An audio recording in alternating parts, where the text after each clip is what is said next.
ಆತ್ಮೀಯ ವೀಕ್ಷಕರೇ, Royson creations YouTube ಚಾನಲ್ಗೆ ನಿಮಗೆ ಸ್ವಾಗತ. ಇಂದಿನ ಈ ವಿಡಿಯೋದಲ್ಲಿ 10ನೇ ತರಗತಿಯ ಗಣಿತ ವಿಷಯದ ವರ್ಗ ಸಮೀಕರಣದಲ್ಲಿ 6 ಅಂಕಗಳಿಗೆ ನಿಮಗೆ ಫೈನಲ್ ಎಕ್ಸಾಮಲ್ಲಿ ಕೇಳ್ತಾರೆ. ಅದು ಮೋಸ್ಟ್ ಇಂಪಾರ್ಟೆಂಟ್ ಕ್ವಶನ್ ಆ್ಯಂಡ್ ಈಸಿಯಾಗಿ ನೀವು ಆ ಪಾಠದಿಂದ ಅಂಕಗಳನ್ನು ಗಳಿಸ್ಬೋದು. ಹಾಗಾಗಿ ನಾನು ಇಂದಿನ ಈ ವಿಡಿಯೋದಲ್ಲಿ ವರ್ಗ ಸಮೀಕರಣದಿಂದ ಬರುವಂಥ 6 ಅಂಕಗಳ ಪ್ರಶ್ನೆಗಳನ್ನು ನಿಮ್ಮ ಜೊತೆ ಶೇರ್ ಮಾಡ್ತಾ ಇದ್ದೀನಿ. ಸೊ ಇದಿಷ್ಟು ನಾನು ಹೇಳ್ಕೊಡ್ತಿರೋದು ಇಷ್ಟು ಪ್ಯಾಟ್ರನ್ ಪ್ರಾಬ್ಲಮನ್ನು ನೀವು ಸಾಲ್ವ್ ಮಾಡಿದ್ರೆ ಸೊ ಫೈನಲ್ ಎಕ್ಸಾಮಲ್ಲಿ ಇಷ್ಟರೊಳಗಡೆ ಕ್ವಶನ್ಸ್ ಬರ್ತದೆ ಮಕ್ಕಳ. ಹಾಗಾಗಿ ಈ ವಿಡಿಯೋ ಬಹಳ ಯೂಸ್ಫುಲ್ ಆಗ್ತದೆ. ವಿಡಿಯೋನ ಪೂರ್ತಿಯಾಗಿ ನೋಡಿ ಇದರ ಉಪಯೋಗವನ್ನು ಪಡೆದುಕೊಳ್ಳಿ. ಸೊ ಮೊದಲನೇದಾಗಿ ವರ್ಗ ಸಮೀಕರಣದ ಆದರ್ಶ ರೂಪವನ್ನು ನೋಡ್ಕೊಳ್ಬೇಕು. ax² + bx + c. ಸೊ ತುಂಬ ಬಾರಿ ಡೈರೆಕ್ಟಾಗಿ ಕೇಳಿದರೆ ಆದರ್ಶ ರೂಪವನ್ನು MCQ ನಲ್ಲೂ ಕೇಳ್ಬೋದು, ಒನ್ ವರ್ಡ್ ಆನ್ಸರಲ್ಲಾದರೂ ಕೇಳ್ಬೋದು. ಅಥವಾ ನಿಮಗೆ ಒಂದು ಸಮೀಕರಣವನ್ನು ಕೊಟ್ಟು 4 ಆಪ್ಷನ್ ಕೊಟ್ಟಿದ್ರಲ್ಲಿ ಯಾವುದು ವರ್ಗ ಸಮೀಕರಣದ ಆದರ್ಶ ರೂಪದಲ್ಲಿದೆ ಅಂತೆಲ್ಲಾದರೂ ಕೇಳ್ಬೋದು. ಹಾಗಾಗಿ ಇದನ್ನು ನೋಡ್ಕೊಳ್ಳಿ. ನೆಕ್ಸ್ಟು ವರ್ಗ ಸಮೀಕರಣದ ಶೋಧಕ ಕಂಡುಹಿಡಿಯುವ ಸೂತ್ರ ಗೊತ್ತಿರಲಿಕ್ಕೆ ಅದ್ರ ಮೇಲೆ ತುಂಬ ಬಾರಿ ಲೆಕ್ಕವನ್ನು ಕೇಳ್ತಾರೆ. ಪ್ರತಿ ಟೆಸ್ಟಲ್ಲೂ ಇದೆ ಶೋಧಕವನ್ನು ಕಂಡುಹಿಡಿಯಿರಿ ಅಥವಾ ಅದರ ಸ್ವಭಾವವನ್ನು ಬರೀರಿ ಅಂತ ಹೇಳಿದಾಗ ನಿಮಗೆ ಅದು ಗೊತ್ತಿರಬೇಕು. Delta = b² - 4ac. ಸೊ ವರ್ಗ ಸಮೀಕರಣದ ಮೂಲಗಳನ್ನು ಕಂಡುಹಿಡಲಿಕ್ಕೆ ಸೂತ್ರದ ಸಹಾಯದಿಂದಲೂ ಸಹ ಒಂದು ಸೂತ್ರ ಗೊತ್ತಿದೆ ನಮಗೆ. x = -b ± √b² - 4ac / 2a. Next ಶೋಧಕಗಳ ಇದು ನೆಕ್ಸ್ಟ್ ನಿಮಗೆ ಮೂಲಗಳ ಸ್ವಭಾವ ಗೊತ್ತಿರಬೇಕು ಮಕ್ಕಳು. Very important. ತುಂಬ ಬಾರಿ ಕೇಳ್ತಾರೆ ನಮಗೆ ಸ್ವಭಾವವನ್ನು ಬರೀರಿ. ಕೆಲವು ಟೈಮ್ ಬರೀ ಶೋಧಕದ ಬೆಲೆ ಕಂಡುಹಿಡೀರಿ ಅಂತಾರೆ, ಆದರೆ ಕೆಲವು ಟೈಮ್ ಏನು ಮಾಡ್ತಾರೆ ಮೂಲಗಳ ಸ್ವಭಾವನೂ ಸಹ ಬರೀರಿ ಅಂದಾಗ ಗೊತ್ತಿರಬೇಕು. ಯಾವಾಗ b² - 4ac > 0ಗಿಂತ ದೊಡ್ಡದಾಗಿದ್ದರೆ ಸ್ವಭಾವ ಏನಾಗ್ತದೆ ಅಂದರೆ 2 ಭಿನ್ನವಾದ ವಾಸ್ತವ ಮೂಲವನ್ನು ಹೊಂದಿರ್ತದೆ. = 0 ಆಗಿದ್ದರೆ 2 ಸಮನಾದ ವಾಸ್ತವ ಮೂಲವನ್ನು. ಅರ್ಥ ಆಗ್ತಿದೆಯಾ? ಸೊ > 0ಗಿಂತ ಕಡಿಮೆ ಇದ್ದರೆ ಏನಾಗ್ತದೆ ಅದರಲ್ಲಿ ಯಾವುದೇ ವಾಸ್ತವ ಮೂಲಗಳು ಇರೋದಿಲ್ಲ, ಅವು ಇಮ್ಯಾಜಿನರಿ ಆಗಿರ್ತದೆ, ಊಹಾತ್ಮಕ ಸಂಖ್ಯೆಗಳಾಗಿರ್ತವೆ. ಹಾಗಾಗಿ ನೆನ್ಪಿಟ್ಕೊಳ್ಳಿ, 0ಗಿಂತ ದೊಡ್ಡದಾಗಿದ್ದರೆ 2 ಭಿನ್ನವಾದ ವಾಸ್ತವ ಮೂಲಗಳು, 0ಗೆ ಸಮನಾಗಿದ್ದರೆ 2 ಸಮನಾದ ವಾಸ್ತವ ಮೂಲಗಳು, 0ಗಿಂತ ಕಡಿಮೆ ಇದ್ದರೆ ಯಾವುದೂ ಮೂಲಗಳಲ್ಲಿ ಇರೋದಿಲ್ಲ. ಸೊ ಇದಿಷ್ಟನ್ನು ನೀವಲ್ಲಿ ಕಾನ್ಸಂಟ್ರೇಟ್ ಮಾಡ್ಕೊಳ್ಳಿ ಮಕ್ಕಳ. ನೆಕ್ಸ್ಟ್ ನಿಮಗೆ ಇಲ್ಲಿ ಹೆಚ್ಚು ಕೇಳುವಂಥದ್ದು ಬಹು ಆಯ್ಕೆಯ ಪ್ರಶ್ನೆಗಳಿಗೆ ಬರ್ತದೆ. ನಿಮಗೆ ಯಾವುದಪ್ಪ ಅಂತ ಹೇಳಿದ್ರೆ, ಈಗ ನೋಡಿ, 2 ಅನುಕ್ರಮ ಪೂರ್ಣಾಂಕಗಳ ಗುಣಲಬ್ಧ 30 ಇದರ ಬೈಜಿಕ ರೂಪವನ್ನು ಕೇಳಿದ್ದಾರೆ. 2 ಅನುಕ್ರಮ ಪೂರ್ಣಾಂಕಗಳ ಧನ ಪೂರ್ಣಾಂಕ ಮೊತ್ತ ಅಂತ ಹೇಳಿದ್ರೆ 2 ಸಂಖ್ಯೆ x + 1 ಆಗ್ತದೆ. ಅವುಗಳ ಗುಣಲಬ್ಧ 30 ಅಂದರೆ ಸೊ ಇಲ್ಲಿ ಕೊಟ್ಟಿರೋದ್ರಲ್ಲಿ ಆಪ್ಷನ್ ಡಿ ಸರಿಯಾಗಿರುವಂಥದ್ದು. ನೆಕ್ಸ್ಟ್ 2 ಕ್ರಮಾನುಗತ ಬೆಸ ಸಂಖ್ಯೆಗಳ ವರ್ಗಗಳ ಮೊತ್ತ. ಕ್ರಮಾನುಗತ ಬೆಸ ಸಂಖ್ಯೆಗಳು ಅಂತ ಹೇಳಿ ತೆಗೆದುಕೊಂಡ್ರೆ ಸೊ x ಅದೇ ರೀತಿ x + 2 ಆಗುತ್ತೆ. ಸೊ ಹಾಗಾಗಿ x + 2 ಮಾಡಿದ್ರೆ ನಮ್ಗೆ ಬೆಸ ಸಂಖ್ಯೆ ಬರ್ತದೆ. ಹಾಗಾಗಿ ಅವುಗಳ ಮೊತ್ತ 394 ಅಂದರೆ x² + x + 1 2 ² = 384. ಸೊ ಈ ರೀತಿ ಲೆಕ್ಕಗಳನ್ನ ನಿಮಗೆ ಎಕ್ಸಾಮಲ್ಲಿ ಕೇಳ್ತಾರೆ. ಮತ್ತು ರೇಖಾತ್ಮಕ ಸಮೀಕರಣದ ಡಿಗ್ರಿ ಆಲ್ವೇಸ್ 1 ಮಹತ್ತಮ ಘಾತ. ವರ್ಗ ಸಮೀಕರಣದ ಆದರ್ಶ ರೂಪ ಗೊತ್ತಿದೆ ಮಕ್ಕಳ. ನೆಕ್ಸ್ಟ್ ನೋಡಿ, ಈ ರೀತಿ ಲೆಕ್ಕ ಕೇಳ್ತಾರೆ. 2x² = x - 7 ಇದರ ಆದರ್ಶ ರೂಪ ಅಂತ ಹೇಳಿ ಕೊಟ್ಟಾಗ ಸೊ ಅದನ್ನು ನಾವು ಬರಿಬೇಕು. ax² + bx + c ರೂಪಕ್ಕೆ ಬರೀಬೇಕು ಅಂದರೆ 2x² - x + 7 = 0. ಹಾಗಾಗಿ ಕೊಟ್ಟಿರೋದ್ರಲ್ಲಿ ಏನಾಗ್ತದೆ ಆಪ್ಷನ್ ಸಿ ರೈಟ್ ಆನ್ಸರ್. ಓಕೆನಾ? ಸೊ ನೋಡಿ, ಇಲ್ಲಿರೋವೆಲ್ಲ ನಿಮಗೆ ಎಕ್ಸಾಮಲ್ಲಿ ಕೇಳಿರೋ ಪ್ರಶ್ನೆಗಳೇ. ಹಾಗಾಗಿ ವಿಡಿಯೋನ ಪಾಸ್ ಮಾಡಿ ಒಂದ್ಸರಿ ಪ್ರಾಕ್ಟೀಸ್ ಮಾಡ್ಕೊಳ್ಳಿ. ನೆಕ್ಸ್ಟ್ ಇಲ್ಲೂ ಸಹ ಆದರ್ಶ ರೂಪವನ್ನು ಕೇಳಿದ್ದಾರೆ. ನೆಕ್ಸ್ಟ್ ಇಲ್ಲೂ ಸಹ ಏನು ಮಾಡಿದ್ದಾರೆ, ವರ್ಗ ಸಮೀಕರಣದ ಆದರ್ಶ ರೂಪವನ್ನು ತೆಗೆದುಕೊಂಡು ಸ್ಥಿರಾಂಕವನ್ನು ಬರೀಬೇಕು ಅಂತ ಹೇಳಿ ಕೇಳಿದ್ದಾರೆ. ಸೊ ನೀವು ಇದನ್ನು ಬಿಡಿಸ್ಬೇಕು. 3x² - 6x + 12. ಸೊ ಹಾಗಾಗಿ +12 ಇಸ್ ದ ರೈಟ್ ಆನ್ಸರ್. ಅದು ಕೊಎಫಿಷಿಯಂಟ್ ಸ್ಥಿರಾಂಕ ಆಗಿರ್ತದೆ. ಹಾಗಾಗಿ ಈ ರೀತಿ ಲೆಕ್ಕಗಳನ್ನು ನೀವು ಅಭ್ಯಾಸವನ್ನು ಮಾಡ್ಕೋಬೇಕು. ನೋಡಿ, ಕಾಣಿಸ್ತಾ ಇದೆ ಮಕ್ಕಳು ನಿಮಗೆ ಲೆಕ್ಕ, ಯಾವೆಲ್ಲ ರೀತಿಯ ಲೆಕ್ಕಗಳನ್ನು ಅವರು ಕೇಳಿದ್ದಾರೆ ಎಕ್ಸಾಮಲ್ಲಿ ಅಂತ. ಸೊ ಇಲ್ಲಿ ನಿಮಗೆ ಡಿಸ್ಪ್ಲೇ ಆಗ್ತಿರೋ ಅಷ್ಟು ಕ್ವಶನ್ಸು ಸಹ ಎಕ್ಸಾಮಲ್ಲಿ ಕೇಳಿರೋ ಪ್ರಶ್ನೆಗಳೇ. ಸೊ ಈಗ ಇದರಲ್ಲಿ ವರ್ಗ ಸಮೀಕರಣ ಯಾವುದು? ಸೊ ಇಲ್ಲಿ ನೋಡಿ, x² + s this is the equation. x² - 3x + 2 = 0. So ಆದರ್ಶ ರೂಪದಲ್ಲೇ ಇರಬೇಕು. ಹಾಗಾಗಿ ಆದರ್ಶ ರೂಪಗಳನ್ನು ಚೆನ್ನಾಗಿ ನೆನ್ಪಿಟ್ಕೊಂಡಿರಿ ಮಕ್ಕಳ.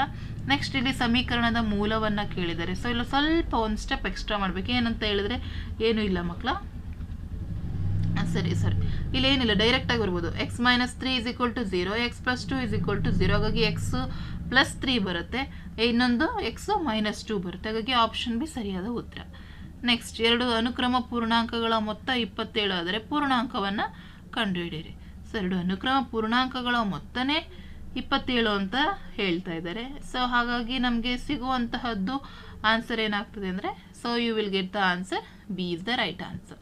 ಸೊ ಈ ರೀತಿ ಎಲ್ಲ ಮೂಲಗಳನ್ನು ಕಂಡುಹಿಡಿಯೋದು ಮತ್ತು ವರ್ಗ ಸಮೀಕರಣವನ್ನು ಬರೆಯುವಂಥದ್ದು. ಸೊ ಇವುಗಳನ್ನು ನೀವು ಪ್ರಾಕ್ಟೀಸ್ ಮಾಡಿಕೊಂಡ್ರೆ ಮಕ್ಕಳ ಈಸಿಯಾಗಿ ನೀವು ಒನ್ ವರ್ಡ್ ಆನ್ಸರ್ಸಲ್ಲಿ ಅಂಕಗಳು ಸಿಗ್ತವೆ. ಈಗ ನೋಡಿ, ಇಲ್ಲೊಂದು ಕೊಟ್ಟಿದ್ದಾರೆ. ಫಾರ್ ಎಕ್ಸಾಂಪಲ್ 18ನೇ question, x square plus b x plus c is equal to 0. ಈ ವರ್ಗ ಸಮೀಕರಣದ ಶೋಧಕವನ್ನು ಬರೆಯಿರಿ. ಸೊ ಡೆಲ್ಟಾ ಏನಾಗ್ತದೆ, b square minus 4ac, right. So 4ac ಅಂತ ಹೇಳಿ ಬಂದಾಗ will get the answer. So this is the answer. B square minus 4ac is the right answer. ಹಾಗಾಗಿ ಈ ರೀತಿ ನೀವು ಎಲ್ಲವನ್ನು ಪ್ರತಿಯೊಂದು ಪ್ರಶ್ನೆಗಳನ್ನು ನೋಡ್ಕೋಬೇಕು. ಮತ್ತು ಇಲ್ಲಿ ನೋಡಿ, b square minus 4ac is equal to 0 ಆದಾಗ ಸಮೀಕರಣದ ಮೂಲ ಏನಾಗಿರ್ತದೆ, ಎಸ್ ಸಮೀಕರಣದ ಮೂಲಗಳು ಸಮವಾಗಿರ್ತವೆ. ಸೊ ಸಮೀಕರಣದ ಮೂಲ ಏನಾಗ್ತದೆ, ಸಮ ಆಗಿರ್ತದೆ. ವಾಸ್ತವ ಮತ್ತು ಭಿನ್ನ ಯಾವಾಗಾಗಿರ್ತವೆ, 0ಗಿಂತ ದೊಡ್ಡದಾಗಿದ್ದಾಗ. ಮೂಲಗಳೇ ಇಲ್ಲ ಅಂತ ಹೇಳಿದರೆ 0ಗಿಂತ ಕಡಿಮೆ ಇದ್ದಾಗ. ಹಾಗಾಗಿ ಅವು ಮೂರನ್ನು ಸಹ ನೀವು ನೋಡಿಕೊಂಡು ಪ್ರಾಕ್ಟೀಸ್ ಮಾಡ್ಕೋಬೇಕು ಮಕ್ಕಳ. ಆಗ ಮಾತ್ರ ನೀವು ಅಂಕಗಳನ್ನ ಗಳಿಸಲಿಕ್ಕೆ ಸಾಧ್ಯ ಆಗ್ತದೆ. ನೆಕ್ಸ್ಟು ನೋಡಿ, ಇದೆಲ್ಲ ನಿಮಗೆ ಸಮೀಕರಣದ ಮೂಲಗಳ ಸ್ವಭಾವ ಬಗ್ಗೆನೇ ಕೇಳಿರುವಂಥದ್ದು. ಹಾಗಾಗಿ ಇದಿಷ್ಟನ್ನು ಸಹ ನೀವು ಪ್ರಾಕ್ಟೀಸ್ ಮಾಡ್ಕೊಳ್ಳಿ. ನಾನು ಜಸ್ಟ್ ಒಂದು ಸೆಕೆಂಡ್ ನಿಮಗೆ ಪಾಸ್ ಮಾಡ್ತೀನಿ. ಸೊ ಕ್ವಶನ್ಸನ್ನು ಬರ್ಕೊಳ್ಳಿ ಅಥವಾ ಹಾಗೇ ನೀವು ನೋಡಿಕೊಂಡು ಪ್ರಾಕ್ಟೀಸನ್ನು ಮಾಡ್ಕೊಳ್ಳಿ. ನೆಕ್ಸ್ಟ್, 1 ಅಂಕಕ್ಕೆ MCQ ಅಲ್ಲ, 1 ಅಂಕಕ್ಕೆ ತುಂಬ ಬರೀ ನೋಡಿ, 2021, 22, ಜೂನ್ 22 ಎಷ್ಟರಲ್ಲೂ ಕೇಳಿದರೆ ವರ್ಗ ಸಮೀಕರಣದ ಆದರ್ಶ ರೂಪವನ್ನು ಬರೆಯಿರಿ. ax² plus bx plus c is equals to 0, a not equal to 0 ಆಗಿರ್ತದೆ. ಇಷ್ಟನ್ನು ಸಹ ನೀವು ಬರೀಬೇಕು. ನೆಕ್ಸ್ಟ್, ಈ ಒಂದು ಸಮೀಕರಣವನ್ನು ವರ್ಗ ಸಮೀಕರಣದ ಆದರ್ಶ ರೂಪಕ್ಕೆ ವ್ಯಕ್ತಪಡಿಸಿ. ಲಾಸ್ಟ್ 2023ಯಲ್ಲಿ ಕೇಳಿದರೆ. ಸೊ ಫಸ್ಟ್ ನಾವು ಗುಣಿಸ್ಕೊಳ್ಳೋಣ. 2x plus x square is equal to 3. So ಹಾಗಾಗಿ x² plus 2x minus 3 is equal to 0 ಆಗುತ್ತೆ. ಸೊ ಇದನ್ನು ಸಹ ಆದರ್ಶ ರೂಪಕ್ಕೆ ಕೇಳಿದರೆ ಓರೆ ಗುಣಕಾರ ಮಾಡಿಕೊಂಡು ಗುಣಿಸ್ಕೊಳ್ಳಿ ಮಕ್ಕಳ. ಅಲ್ಲಿಗೆ ನಿಮಗೆ ಆದರ್ಶ ರೂಪ ಸಿಗುತ್ತೆ. ಈ ರೀತಿ ಬರೀಬೇಕು ನೋಡಿ. ತುಂಬ ಬಾರಿ ನಿಮಗೆ ಕೇಳಿರುವಂಥದ್ದು ಆದರ್ಶ ರೂಪವನ್ನೇ ಕೇಳಿದ್ದಾರೆ. ನೆಕ್ಸ್ಟ್, ಇಲ್ಲಿ ನಮಗೆ ವರ್ಗ ಸಮೀಕರಣದ ಶೋಧಕವನ್ನು ಬರೀಲಿಕ್ಕೆ ಕೇಳಿದ್ದಾರೆ. So delta is equals to b square minus 4ac.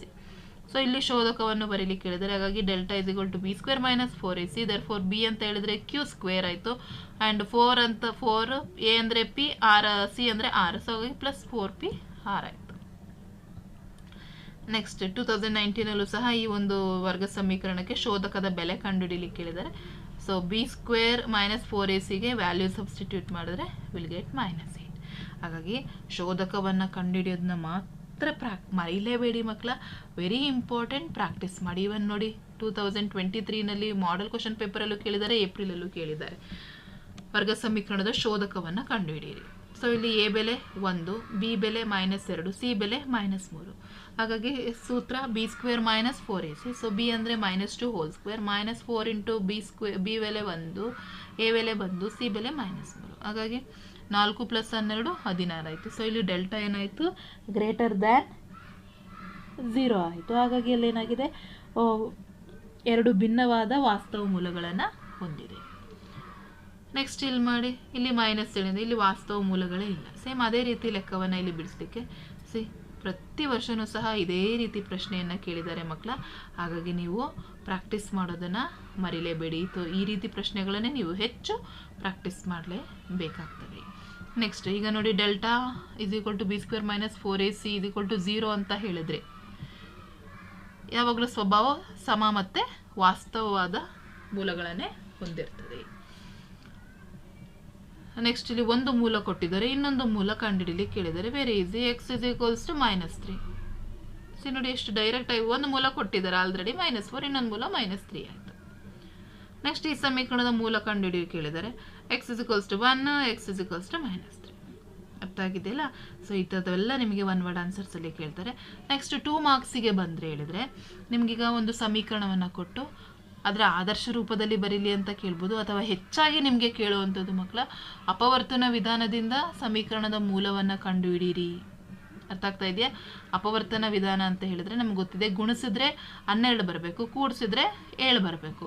ಹಾಗಾಗಿ ಇಲ್ಲಿ ನೋಡಿ x² + 7x + 12 = 0. ಹಾಗಾಗಿ 7 ಬದಲಿಗೆ 4x + 3x ತಗೊಂಡ್ರೆ, ಸೊ ಇಲ್ಲಿ 4 ಕಾಮನ್ನು, ಇಲ್ಲಿ 3 ಕಾಮನ್ನು. ಹಾಗಾಗಿ x + 3 × x + 4 = 0. ಸೊ x + 3 = 0 ಮತ್ತು x + 4 = 0. ಹಾಗಾಗಿ x = -3 ಆ್ಯಂಡ್ x = -4 ಆಗುತ್ತೆ. ಹಾಗಾಗಿ ಅಪವರ್ತನ ವಿಧಾನದಿಂದ ಸಮೀಕರಣದ ಮೂಲಗಳನ್ನು ಕಂಡುಹಿಡಿಯುವಂತಹ ಲೆಕ್ಕಗಳನ್ನು ಕಲ್ತ್ಕೊಳ್ಳಿ ಮಕ್ಕಳ. ನೆಕ್ಸ್ಟ್ ಈ ರೀತಿ ಲೆಕ್ಕಗಳು ಸಹ ನಿಮಗೆ ಬರ್ತವೆ. ಒಂದು ಆಯತಾಕಾರದ ಜಮೀನಿನ ಉದ್ದವು ಅದರ ಅಗಲದ 3ರಷ್ಟಿದೆ. ಜಮೀನಿನ ವಿಸ್ತೀರ್ಣವು 147 ಚದರ ಮೀಟರ್ಗಳಾದರೆ ಅದರ ಉದ್ದ ಮತ್ತು ಮೂಲವನ್ನು ಕಂಡುಹಿಡಿಯಿರಿ. ಸೊ ಇದನ್ನು 2019ರಲ್ಲಿ ಕೇಳಿದರೆ, ಸೊ ಇಲ್ಲಿ ಆಯತಾಕಾರದ ಜಮೀನಿನ ಅಗಲನೇ ಗೊತ್ತಿಲ್ಲ, ಸೊ ಎಕ್ಸ್ ಅಂತ ತಗೊಳ್ಳೋಣ. ಸೊ ಆಯತಾಕಾರದ ಜಮೀನಿನ ಉದ್ದ ಏನಾಗಿದೆ, ಅಗಲದ 3ರಷ್ಟಿದೆ, ದಟ್ ಮೀನ್ಸ್ 3x ಆಯಿತು. ಸೊ ವಿಸ್ತೀರ್ಣ ಎಷ್ಟಿದೆ, 147. ಸೊ ಹಾಗಾಗಿ ಆಯತದ ವಿಸ್ತೀರ್ಣ ಏನು, ಉದ್ದ ಇಂಟು ಅಗಲ. So 3x × x. ಸೊ ಅಲ್ಲಿಗೆ ಏನಾಯಿತು, 3x² ಆಯಿತು. So x² = 147/3. So x² = 49. x ± 7 ಆಯಿತು. ಹಾಗಾಗಿ ಆಯತಾಕಾರದ ಜಮೀನಿನ ಉದ್ದ 7 ಆಯಿತು. ಸೊ ಹಾಗಾಗಿ ಅಗಲ 7 ಆಯಿತು, ಉದ್ದ 21 ಮೀಟರ್ ಆಯಿತು. ಸೊ ಈ ರೀತಿ ಲೆಕ್ಕಗಳನ್ನು ನೋಡ್ಕೊಳ್ಳಿ. ಬಟ್ ನಿಮಗೆ 2 ಅಂಕಕ್ಕೆ ಡೆಫಿನೆಟ್ ನಿಮಗೆ ಶೋಧಕವನ್ನು ಕಂಡುಹಿಡೀರಿ ಅಂತ ಕೇಳ್ತಾರೆ ಮಕ್ಕಳ. ಹಾಗಾಗಿ ಶೋಧಕವನ್ನು ಕಂಡುಹಿಡಿಯೋದನ್ನು ಮಿಸ್ ಮಾಡ್ಕೋಬೇಡಿ. ಮತ್ತು ಅದರ ಮೂಲಗಳ ಸ್ವಭಾವವನ್ನು ಸಹ ಬರೆಯೋದನ್ನು ಪ್ರಾಕ್ಟೀಸ್ ಮಾಡ್ಕೊಳ್ಳಿ. ನಾನು ಆಗಲೇ ಹೇಳಿದ್ದೀನಿ, ಡೆಲ್ಟಾ 0ಗಿಂತ ಜಾಸ್ತಿ ಇದ್ದರೆ ಮೂಲಗಳು ವಾಸ್ತವ ಮತ್ತು ಭಿನ್ನವಾಗಿರ್ತವೆ. ಅರ್ಥ ಆಗ್ತಾ ಇದೆಯಾ? 0ಗೆ ಸಮನಾಗಿದ್ದರೆ ಮೂಲಗಳು ವಾಸ್ತವ ಮತ್ತು ಸಮನಾಗಿರ್ತವೆ. ಅರ್ಥ ಆಗಿದೆಯಲ್ಲ? ಅದಷ್ಟನ್ನು ನೀವು ನೋಡ್ಕೋಬೇಕು. ಸೊ ಸ್ವಭಾವಗಳನ್ನು ಬರೆಯೋದನ್ನು ಪ್ರಾಕ್ಟೀಸ್ ಮಾಡ್ಕೊಳ್ಳಿ. ನೋಡಿ ಇಲ್ಲೇನಾಗಿದೆ, ಡೆಲ್ಟಾ >0 ಆಗಿರೋದ್ರಿಂದ ವಾಸ್ತವ ಮತ್ತು ಭಿನ್ನವಾಗಿದೆ. ಹಾಗಾಗಿ ನಾನು ಹೆಚ್ಚು ಅದೇ ಲೆಕ್ಕಗಳು ಇರೋದ್ರಿಂದ ಮಕ್ಕಳ, ಸೊ ಪ್ರಶ್ನೆಗಳನ್ನು ಪ್ರಾಕ್ಟೀಸ್ ಮಾಡ್ಕೊಳ್ಳಿ. ಒಂದಷ್ಟು ಪ್ರಶ್ನೆಗಳನ್ನು ನಾನು ನಿಮಗೆ ಇಲ್ಲಿ ಡಿಸ್ಪ್ಲೇ ಮಾಡ್ತೀವಿ ಮಕ್ಕಳ. ಸೊ ಇಲ್ಲಿ ನೋಡಿ, ಸೊ ಅಭ್ಯಾಸದ ಪ್ರಶ್ನೆಗಳು. ಸೊ ಇವೆಲ್ಲ ಎಕ್ಸಾಮಲ್ಲಿ ಕೇಳಿರೋ ಪ್ರಶ್ನೆಗಳನ್ನೇ. x² - 5x + 2 = 0 ವರ್ಗ ಸಮೀಕರಣವನ್ನು ಬಿಡಿಸಿ. ಸೊ ಅದರ ಉತ್ತರನೂ ಇಲ್ಲಿದೆ. ನೆಕ್ಸ್ಟ್ ಇನ್ನೊಂದು ಪ್ರಶ್ನೆ, ಸೊ ಅದನ್ನು ಸಹ ಬಿಡಿಸೋದು. ಇದು ಅಪವರ್ತಿಸುವುದರಿಂದ ಬಿಡಿಸಿ, ಅಪವರ್ತನ ವಿಧಾನದಿಂದ ಮೂಲಗಳನ್ನು ಕಂಡುಹಿಡಿಬೇಕು. ನೆಕ್ಸ್ಟ್ ಇಲ್ಲಿ ಏನು ಮಾಡಬೇಕು, ಶೋಧಕದ ಬೆಲೆಯನ್ನು ಕಂಡುಹಿಡಿದು ಮೂಲಗಳ ಸ್ವಭಾವವನ್ನು ಸಹ ನಾವು ಬರೀಬೇಕಾಗುತ್ತೆ. ಈ ಲೆಕ್ಕಗಳನ್ನೇ ನಿಮಗೆ ಈ ಬಾರಿ ಹೆಚ್ಚಾಗಿ ಕೇಳ್ತಾ ಇರೋದು ಮಕ್ಕಳ. ವರ್ಗ ಸಮೀಕರಣದ ಶೋಧಕವನ್ನು ಕಂಡುಹಿಡಿದು ಮೂಲಗಳನ್ನು ಸ್ವಭಾವವನ್ನು ಬರೆಯಿರಿ. ಹಾಗಾಗಿ ಇದಿಷ್ಟನ್ನು ನೀವು ಪ್ರಾಕ್ಟೀಸ್ ಮಾಡಿಕೊಳ್ಳೇಬೇಕಾಗುತ್ತೆ ಮಕ್ಕಳ, ಕಂಪಲ್ಸರಿ ಪ್ರಶ್ನೆಗಳು. ನೆಕ್ಸ್ಟ್ ನಿಮಗೆ 3 ಅಂಕಕ್ಕೆ ಈ ರೀತಿ ಪ್ರಶ್ನೆಗಳು ಬರ್ತವೆ. 2 ಅಂಕಿಯ ಒಂದು ಸಂಖ್ಯೆಯು ಅದರ ಅಂಕಿಯ ಮೊತ್ತದ 4ರಷ್ಟಕ್ಕೆ ಸಮನಾಗಿದೆ ಹಾಗೂ ಅಂಕಿಗಳ ಗುಣಲಬ್ಧದ 3ರಷ್ಟಕ್ಕೆ ಸಮನಾಗಿದೆ. ಹಾಗಾದರೆ ಆ ಸಂಖ್ಯೆ ಕಂಡುಹಿಡಿಯಿರಿ. ಸೊ ಇಲ್ಲಿ 2 ಅಂಕಿಗಳ ಸಂಖ್ಯೆ ಅಂತ ಹೇಳಿದ್ರೆ ಅದು XY. ಈಗ 10 ಆದಮೇಲೆ ಬರುವಂಥವೆಲ್ಲ ಡಬಲ್ ಡಿಜಿಟ್ಸ್. ಸೊ 2 ಅಂಕಿ ಸಂಖ್ಯೆ ಅಂತ ಹೇಳಿದ್ರೆ ಅಲ್ಲಿ XY ಅಂತ ತಗೊಳ್ಳೋಣ, ಬಿಡಿ 10.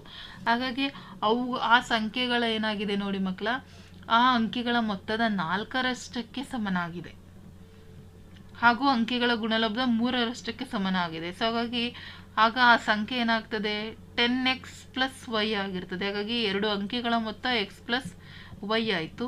ಹಾಗಾಗಿ ದತ್ತದ ಪ್ರಕಾರ ಏನಾಗ್ತದೆ, 10x + y = 4 ಏಕೆ 4 ಪಟ್ಟು, ಹಾಗಾಗಿ 4x + y ಆಯಿತು. ಸೊ ಅಲ್ಲಿಗೆ ನನಗೆ 10x + y - 4x - 4y = 0. So 6x - 3y = 0. 3ಯಿಂದ ಡಿವೈಡ್ ಮಾಡಿದ್ರೆ will get 2x = y. So ಹಾಗಾಗಿ ಇದನ್ನು ಸಮೀಕರಣ 1 ಅಂತ ತೆಗೆದುಕೊಂಡು, ಸೊ ದತ್ತದ ಪ್ರಕಾರ ಏನಿದೆ, ಮತ್ತೆ ಸ್ವಲ್ಪ ಇದಾದಮೇಲೆ 3 ಪಟ್ಟು ಅಂತ ಇದೆ. ಹಾಗಾಗಿ 10x + y = 3xy. So y ಬೆಲೆನ ಇದಕ್ಕೆ ಸಬ್ಸ್ಟಿಟ್ಯೂಟ್ ಮಾಡಿದ್ರೆ x ಬೆಲೆ 1. Then will get xy value, that is 24. ಲೆಕ್ಕಗಳನ್ನು ಈ ಪಾಠದಿಂದ ವರ್ಗ ಸಮೀಕರಣಗಳಿಂದ ನೀವು ನೋಡ್ಕೋಬೇಕಾಗುತ್ತೆ. ಹಾಗಾಗಿ ನೋಡಿ, 2 ಕ್ರಮಾನುಗತ ಬೆಸ ಧನಪೂರ್ಣಾಂಕಗಳ ಸಂಖ್ಯೆಗಳ ಮೊತ್ತ 290 ಆದರೆ ಪೂರ್ಣಾಂಕ ಕಂಡುಹಿಡಿಯಿರಿ. ಸೊ ಕ್ರಮಾನುಗತ ಬೆಸ ಸಂಖ್ಯೆ ಅಂದರೆ x ಆ್ಯಂಡ್ x + 2 ಆಗಿರ್ತದೆ. ಹಾಗಾಗಿ ಆ ಸಂಖ್ಯೆಗಳನ್ನು ಕಂಡುಹಿಡಿಯೋಕ್ಕೆ ಈ ರೀತಿ ನಾವು ತೆಗೆದುಕೊಂಡಾಗ ಅವುಗಳ ಗುಣಲಬ್ಧ ಅಂತ ಕೊಟ್ಟಾಗ, ಸೊ ಅಲ್ಲಿ a + b² ಫಾರ್ಮನ್ನು ಹಾಕಿ ನಾವು ಕಂಪ್ಲೀಟ್ ಮಾಡಿದಾಗ ನಮಗೆ ವ್ಯಾಲ್ಯೂ ಸಿಗ್ತಾ ಹೋಗ್ತದೆ. ಸೊ ಹಾಗಾಗಿ ಒಟ್ಟಾರೆ ಈ ರೀತಿಯ ಎಲ್ಲ ಲೆಕ್ಕಗಳನ್ನು ನೀವು ಈ ಪಾಠದಿಂದ ಪ್ರಾಕ್ಟೀಸ್ ಮಾಡಬೇಕಾಗುತ್ತೆ ಮಕ್ಕಳ. ಸೊ ಹಾಗಾಗಿ ಇದಿಷ್ಟು ಇಂಪಾರ್ಟೆಂಟ್ ಕ್ವಶನ್ಸು. ಒಟ್ಟು ನಿಮಗೆ ಈ ಪಾಠದಲ್ಲಿ 6 ಅಂಕಗಳಿಗೆ ನಿಮಗೆ ಪ್ರಶ್ನೆಗಳು ಬರ್ತವೆ ಮಕ್ಕಳ. ಸೊ ಇದಿಷ್ಟನ್ನು ನೀವು ಚೆನ್ನಾಗಿ ಪ್ರಾಕ್ಟೀಸ್ ಮಾಡಿಕೊಂಡು ಎಕ್ಸಾಮಲ್ಲಿ ಒಳ್ಳೆಯ ಅಂಕಗಳನ್ನು ತೆಗೆದುಕೊಳ್ಳಿ. ಸೊ ಈ ರೀತಿ ಲೆಕ್ಕಗಳನ್ನು ಹೆಚ್ಚಾಗಿ ನಿಮಗೆ ಕೇಳ್ತಾರೆ. ಈಗ ಫಾರ್ ಎಕ್ಸಾಂಪಲ್ ಒಬ್ಬ ವಿದ್ಯಾರ್ಥಿ ಕೆಲವು ಪುಸ್ತಕನ 60 ರೂಪಾಯಿ ಕೊಳ್ತಾನೆ, ಅಷ್ಟೇ ಹಣಕ್ಕೆ ಅವನು ಇನ್ನೂ 5 ಪುಸ್ತಕಗಳನ್ನು ಹೆಚ್ಚಾಗಿ ಕೊಂಡಿದ್ದರೆ ಪ್ರತಿ ಪುಸ್ತಕದ ಬೆಲೆ 1 ರೂಪಾಯಿ ಕಡಿಮೆ ಆಗ್ತಿತ್ತು. ಹಾಗಾದರೆ ಆ ವಿದ್ಯಾರ್ಥಿಯು ಕೊಂಡ ಪುಸ್ತಕಗಳ ಸಂಖ್ಯೆಯನ್ನು ಕಂಡುಹಿಡಿಯಿರಿ. ಇದು 2023ಯಲ್ಲಿ ಕೇಳಿದರು ಮಕ್ಕಳ. ಸೊ ಫಾರ್ ಎಕ್ಸಾಂಪಲ್ ಪುಸ್ತಕದ ಸಂಖ್ಯೆ ಎಕ್ಸ್ ಅಂತ ಹೇಳಿ ತೆಗೆದುಕೊಳ್ಳೋಣ. ಸೊ ಒಟ್ಟು ಬೆಲೆ 60 ರೂಪಾಯಿ. ಸೊ ಪ್ರತಿ ಪುಸ್ತಕದ ಬೆಲೆ ಏನಾಗುತ್ತೆ 60/x. ಅವನೇನಂದ್ರೆ 5 ಬುಕ್ ಎಕ್ಸ್ಟ್ರಾ ಕೊಂಡಿದ್ರೆ ಏನಾಗ್ತಾ ಇತ್ತು, ಸೊ ನಮಗೆ ಅಮೌಂಟ್ ಕಡಿಮೆ 1 ರೂಪಾಯಿ ಕಡಿಮೆ ಆಗ್ತಾ ಇತ್ತು. ಹಾಗಾಗಿ x+60/x+5 ಮಾಡೋಣ. ಸೊ ಅಲ್ಲಿಗೆ ನಮ್ಗೆ ಈಕ್ವೇಷನ್ ಸಿಗ್ತದೆ. ಸೊ ಇದನ್ನು ಸಾಲ್ವ್ ಮಾಡ್ತಾ ಹೋದರೆ will get X value amount ಎಷ್ಟು ಪ್ರತಿ ಪುಸ್ತಕದ ಬೆಲೆ ಗೊತ್ತಾಗುತ್ತೆ 15 ರೂಪಾಯಿ ಅಂತ ಗೊತ್ತಾಗುತ್ತೆ. ಒಟ್ಟು ಅವನು ಕೊಂಡಂಥ ಬುಕ್ಗಳು 15 ಅಂತೇಳಿ ಗೊತ್ತಾಗುತ್ತೆ. ಹಾಗಾಗಿ ಈ ರೀತಿ ಲೆಕ್ಕಗಳನ್ನು ನೀವು ಪ್ರಾಕ್ಟೀಸ್ ಮಾಡ್ಕೊಳ್ಳಿ. ಮತ್ತು ಈ ರೀತಿಯ ಲೆಕ್ಕಗಳನ್ನು ಸಹ ನಿಮಗೆ ಈ ಬಾರಿ ಕೇಳುವ ಸಾಧ್ಯತೆಗಳು ಇರ್ತವೆ. ಸೊ ಹಾಗಾಗಿ ಇದಿಷ್ಟು ಲೆಕ್ಕಗಳನ್ನು ರೈಲಿಂದು ಅಥವಾ ಜವಾದ ಮೇಲೆ ಕೇಳುವಂತಹ ಲೆಕ್ಕಗಳು, ಸೊ ಇವುಗಳಿಷ್ಟನ್ನು ಪ್ರಾಕ್ಟೀಸ್ ಮಾಡ್ಕೊಳ್ಳಿ. ನಿಮ್ಮ ಎಕ್ಸಾಮ್ಗೆ ಚೆನ್ನಾಗಿ ಪ್ರಿಪೇರ್ ಆಗಿ ಅಂತ ಹೇಳ್ತಾ ಈ ವಿಡಿಯೋನ ಇಲ್ಲಿಗೆ ಎಂಡ್ ಮಾಡ್ತಾ ಇದ್ದೀನಿ. ಹೆಚ್ಚಿನ ವಿಡಿಯೋಗಾಗಿ ರಾಯ್ಸನ್ ಕ್ರಿಯೇಷನ್ಸ್ ಯೂಟ್ಯೂಬ್ ಚಾನಲನ್ನು ಸಬ್ಸ್ಕ್ರೈಬ್ ಮಾಡಿ.